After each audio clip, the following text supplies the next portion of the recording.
everybody. I hope that you are doing well.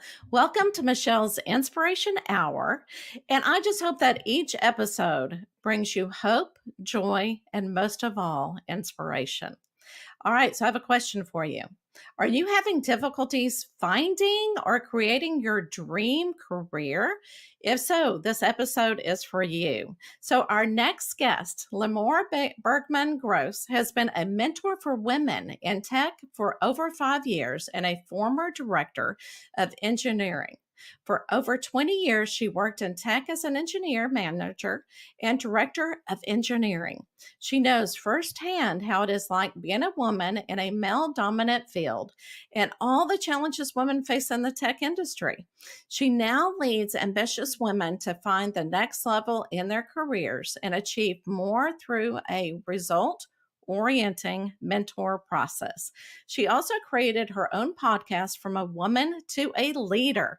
So let's bring her on. Hi, how are you doing, my dear? Hi, Michelle. How are I you? am I'm I great. am doing fantastic. And I am so excited about this conversation because okay, so I think it's very interesting to see your perspective of being in a male dominant business because I was in education. And of course, you have women that you work with. Now, I know the problems with working with a lot of women. Okay, so what difficulties did you find in working in the tech industry of working with men? Men dominating that industry. Yeah. Yeah. I think one of the challenges is to feel like you belong Yeah, and that you're worthy. right. And when you are different from everyone else, you seem to doubt yourself a lot. Yes. Like, what am I doing here? Am I as good as the others? Hmm. Am I worthy being here? Is your my opinion? Does it matter? Can I be like the Hmm. men that I work with? Can I achieve success? Can I grow? A lot of doubt Yeah. trickles in.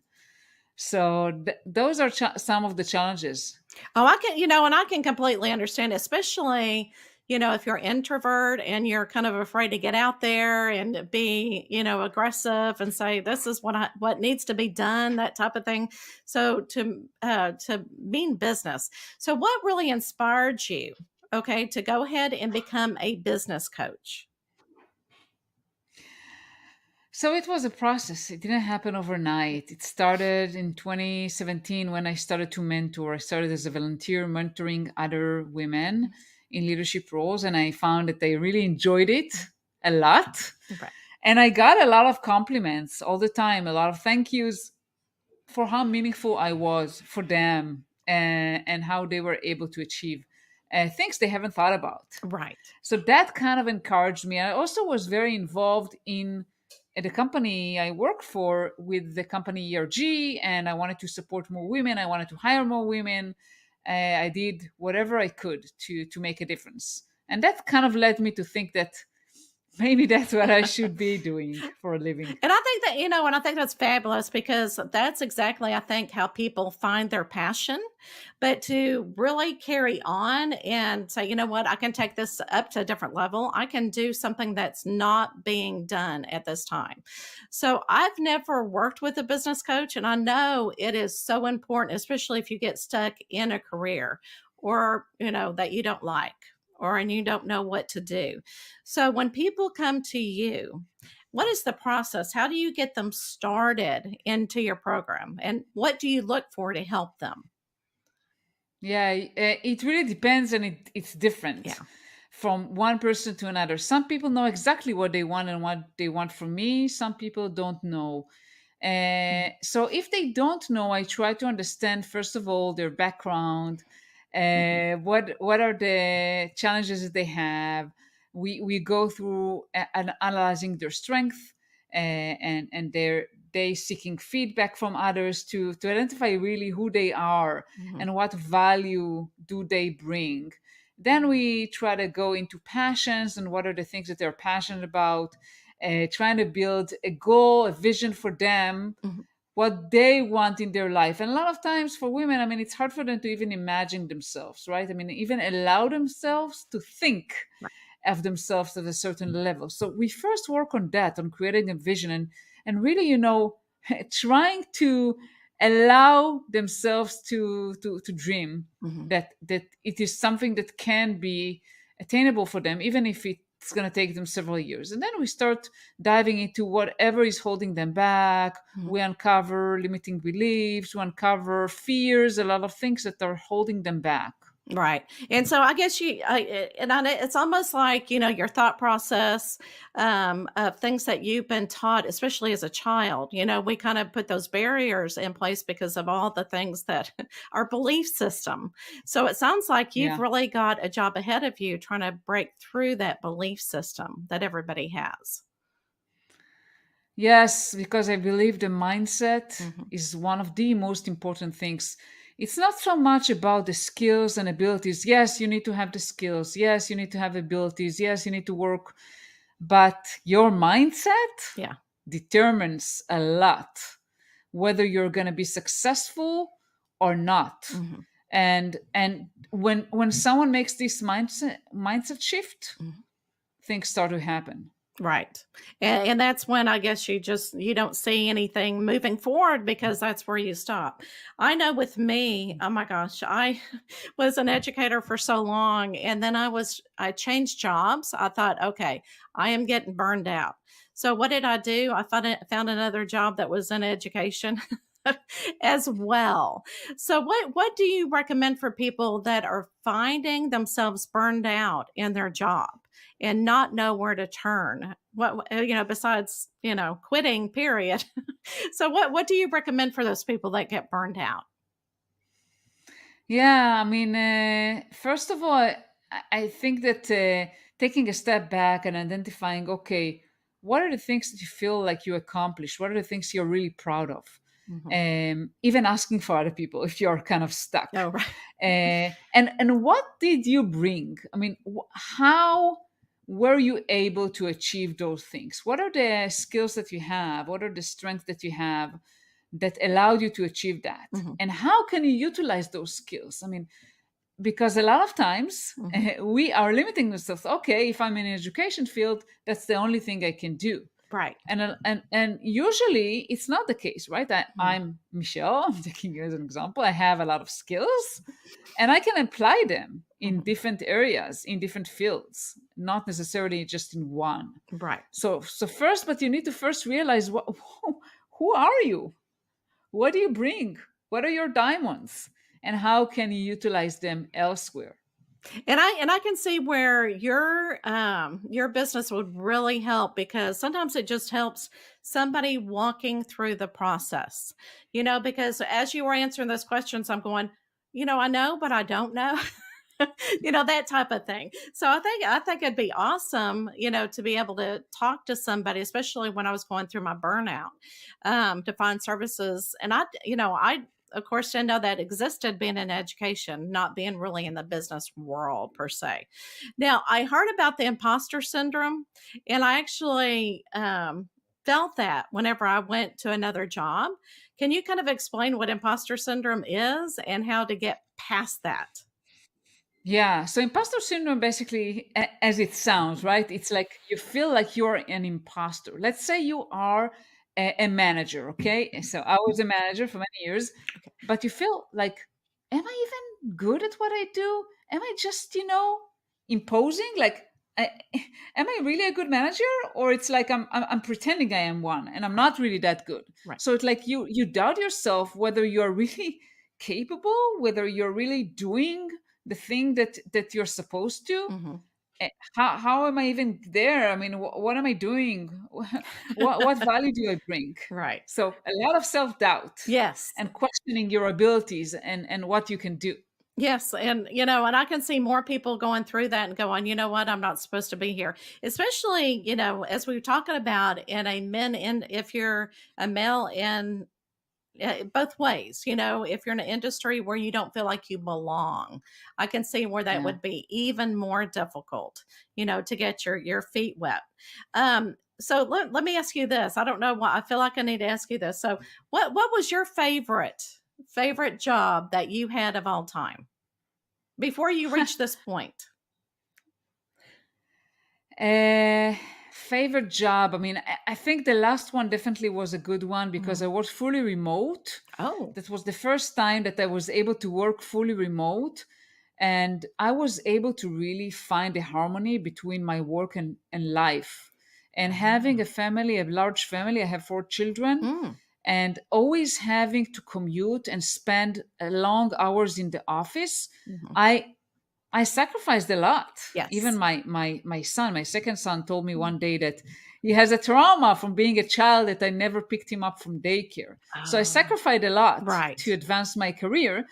And in 2016, when I started working fully remote at a company that really Mhm. trusted me enough that they knew that I will do my job and my entire work, Mhm. will do their job, even if we're not supervised directly in an office, Right. allowed me the harmony that I needed in my life and to be present in my Yeah. kids' life. And I love that. Now, did you have problems with them coming in while you're working, or did you? I can see that that would kind of cause different problems that you have to solve. It's great to be at home, but then when you have, you said four of them or even more, or Yeah, I know it depends on the age too. So, yeah. so how did you balance that when you're trying to work and then have their own time? Were they a little bit older when you did this? So they were not Okay. they're not babies and toddlers Okay. back then. Right. And I think my youngest were maybe they were 6. So it was not in an age like they would at least understand that mommy is busy. Right. They're obviously they were during the day at schools. Right. Um, so that was not a problem. Mhm. And they knew that if I close the door, then they don't interrupt me. Right. But definitely, I mean, if you have babies and toddlers, Yeah. you must have someone to take care of them while you're working. It's really difficult. It's going to be very difficult Mhm. to work Right. when you have a toddler, getting in the room. And we all saw that during COVID, right? There were funny videos like Yes. of people and their toddlers are getting into the room. It's hard. It is, yes, and I loved it. I thought, you know what? It just kinda makes us realize that we're all human. We try to be that Yeah, business person, and you're trying to be different, and then your little toddler or little baby comes into the room. I think it's priceless. I'm sure they'll yeah, have that forever for that baby. The baby will never forget that. Even as an adult. But yeah, and yeah, so yeah, and that kind of brings me to more questions about remote whenever you're at home and you're doing remotely. And I think it's fabulous because of the traffic and everything. But like for me, I like to be around the people and their energy. I like to, bounce ideas off of them. So, what do you do if you work remotely, but you're not able to really connect with who you work with? Do you have any yeah. recommendations for that? Yeah. So first of all, I would say remote is not for everyone. Yeah. Yeah. So it's a personal preference. And I know many people like yourself, Michelle, that they like to go to the office and see people. If you have to work remote because that's the kind of work you have and you Mhm. don't have the opportunity to meet people, then you need to make those opportunities. And the tools allow that, right? I mean, there are a lot of tools nowadays. If it's for collaboration and brainstorming, you can start a Zoom session with a whiteboard. I mean, Oh, there yeah. are tools for everything Right. nowadays. Right. Um, but also, you need to take care of the connection piece that is really, I feel, missing when you work remote, especially Mhm. if you work remote with people you never met before and you never had the opportunity to create those relationships with them. Right. So finding opportunities to get to know people as people, who they are, what they like, what's going on in their lives. We used to do, like, for example, happy hours Mm. virtually. Mhm. So, or even if you meet with someone, try to spend like a minute or two asking about them. What's going Mhm. on? Like, how are you? Talking something a little bit, sharing something personal. It goes a long Oh, way. absolutely. Just sharing something. Yeah, and I love those happy hours, and that's sometimes you get to know somebody a little bit too good sometimes. But you're right, but that's the human aspect of it too, you know what I'm saying? I think it's fabulous. And I know the one thing that I also had problems with is having a, boss that was almost narcissistic, you know, that was very, very difficult and made life difficult. So if somebody has a boss like that and they're just like not knowing what to do, what do you recommend? You know, I know and it depends on the situation, I know, but is there any type of general advice you could give to them?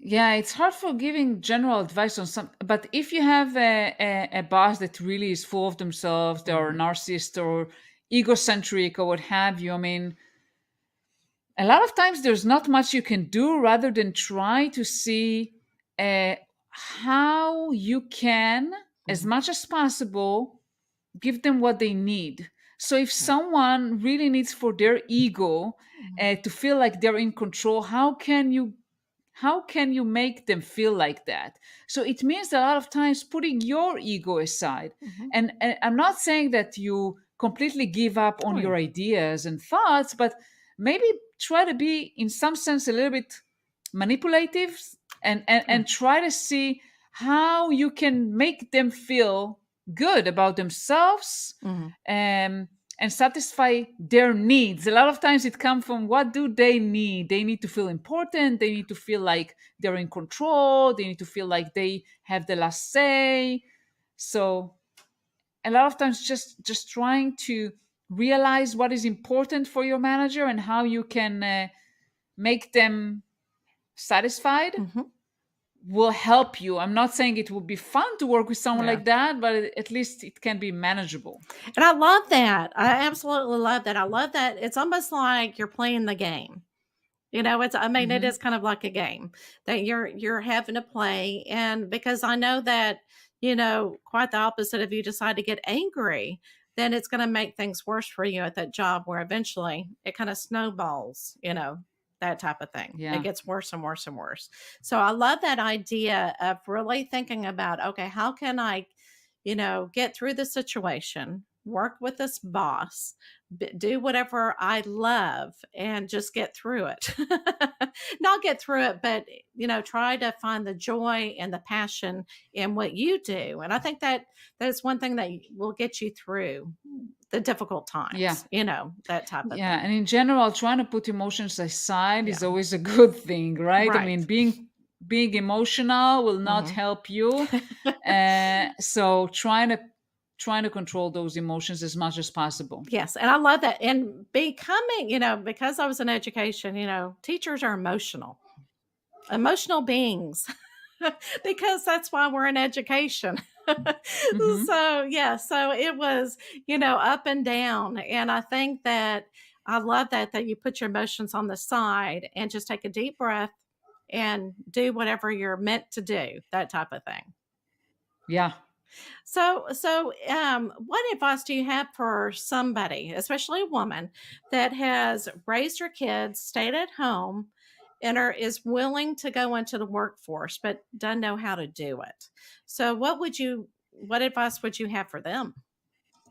So a woman that took a long break. Yes, yes, Yeah, I mean, first of all, you have to work on your confidence first. I mean, a lot of that's times true. women who took a break Hmm. to care for kids, for their kids or for their families, feel worthless. They feel like, okay, what have I done? I just changed diapers and made lunches and what have you, and just building their confidence first.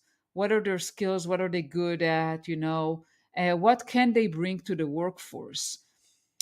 Building connections. I mean, it's very important to see who can help you get back, who can really believe in you and give you that chance, because it's not easy, right? I mean, you're expecting an employer to give you a chance to prove yourself. Sometimes maybe you can do some volunteering and get that experience and get some referrals, or you can get help from friends. And there are also returnship programs that help not just women, by the way, but but people who took a break for as caregivers, right, to care for their parents or for the kids. So maybe a returnship can be a good strategy for you. Wow, and I'm gonna go ahead and refer to your business. I'm showing everybody. I love this picture of you. So everybody that's just Thank you. listening to us, I actually got this from your webpage, and it's from a woman to a leader. And I thought, you know what? Because a lot of women do not believe that they're leaders. So what defines a leader for you? A leader is someone, first of all, that people follow, right? I mean, people look up to them. Is someone who is able to make decisions. Is someone who is able to take risks, admit mistakes, create a vision. That's a leader. And it's not related to titles and to authority at all. Everyone can be a leader, no matter how junior they are, no matter what their title is. I love that. And I think what you were talking about earlier too is having the self confidence to move forward, and say, I can do this. Because I think a lot of times women do tend to be, like what we're all talking about, very emotional and feel like, especially if you had a father who was really strong and, spoke out when you couldn't really speak up or whatever. And you were like the children at the table are quiet. Yeah. The old way of doing things, there's a lot of stuff that we have to really, work through to become a leader, but it can be Yeah. done. You just might like what your business brings. It might bring a lot of coaching and a lot of cheering and so forth. So now we also need to talk about your podcast, From a Woman to Leader. Okay, here we go. So, what is the objective? What is your mission for your podcast? My mission is to interview successful women in the tech industry Mhm. and have them serve, first of all, as a role model. We need more role models. We need other women to see Yes. that it is possible for them to get to executive roles, to get to the C suite, Mhm. to achieve more in their careers. And the second thing is just to allow those women to share their stories, their tips. We every time we talk about a different topic, depending on the specific person that they interview and what they want to share or what they're passionate about, what they want to talk about. So it's also giving some tips and actionable advice to other women. But I think first and foremost, a role model Mhm. and give the stage to other women to really speak up.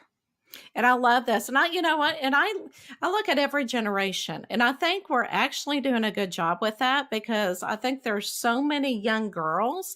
Because what I'm picturing, I'm seeing all these young girls go into the scientific field where that really wasn't possible back, 20 years ago. I mean, it was possible, but it was difficult. Let's just put it that way to really, Mhm. shine. And so I think our society is getting better at that. But I love that becoming a role model, and and that's important for people, especially moms, to remember that if they go and work, your child is watching you as a role model, and seeing you as a business person, and that will give your child so much more opportunities along the way. So I love that. Is there anything else that we did not talk about that you want to make sure that we get in for this episode?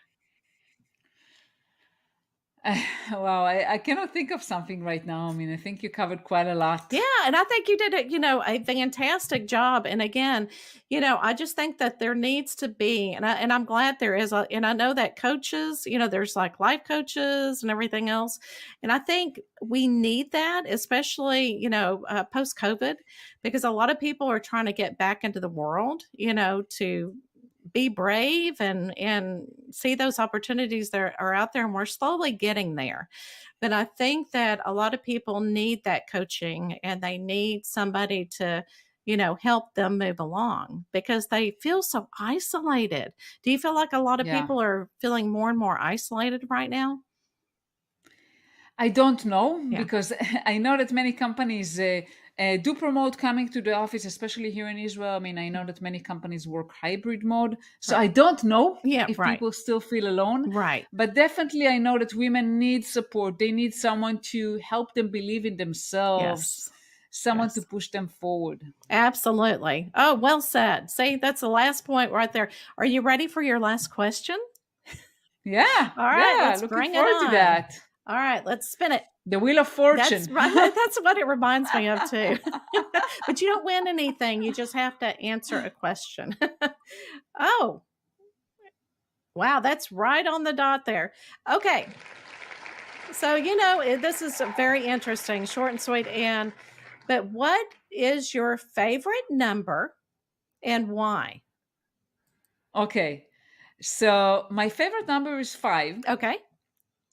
and because one of the managers that I remember, Mhm. as a great manager, someone who I looked up to and thought I wanted to become like Right. someday. It was hard for me to realize even getting there one day. Right. And he said, every problem has at least 5 solutions. And back then I was a young software engineer, and he always challenged us, for every problem, I want you to give me at least 5 options to solve it. And that stuck with me in life in general. I feel like, Yeah. okay, when you think there's only one option, well, think again. There are at least 5 options. That is very interesting, and that is good for everybody, even in general in life. I mean, that is Yeah. fantastic. And it's so interesting because that's also my favorite number. Oh, I was cool. going, yay. Yeah. And the reason why 5 is my favorite number is because it's in a lot of things. My childhood home, the address had a 5 in it. My address now has a 5. My favorite Hmm. holiday, which is Christmas, it's 25. So, and it's so funny. One of my favorite jobs that I had, my telephone, my extension was 5. It had a 5 in there. I think it was 250 or something. Ah, So it just constantly coming in my life. So it's so funny how people do levitate towards certain numbers. It's just a number, but when you put a yeah. meaning behind it or a situation, Yeah. then I can understand that. All right. Well, I know that we've talked about your website, but I didn't really tell everybody, where can people find you if they're going, you know what? I need some help with my business. Where can they find you? So actually, I encourage people to go to my LinkedIn Hmm. profile. Just look Limor Bergman on LinkedIn, Okay. or the handle is Limor Bergman, one word, and get to know me a little bit. Follow me, see what I talk about, listen to my Mhm. podcast or to podcasts like that, right? I usually publish on LinkedIn when the episodes go live. That's the best way. And you can reach out, you can send me a message. Happy to meet you and help you. And I love that too. But you're so wise because, I think that people really need to get to know who they're reaching out to so that they feel comfortable with Absolutely. you. Because, whenever somebody says, well, I have a friend that I want come to you, it's like, why don't you let them come to me first? They need to make that choice. That kind of thing, and Yeah. to get to know you. All right, my dear, thank you so much. And I want to thank everybody for listening. And I absolutely, again, if you're having difficulty with business, reach out to any business coach that you feel comfortable with. All right. So I will see you next time. Have a wonderful, inspirational week.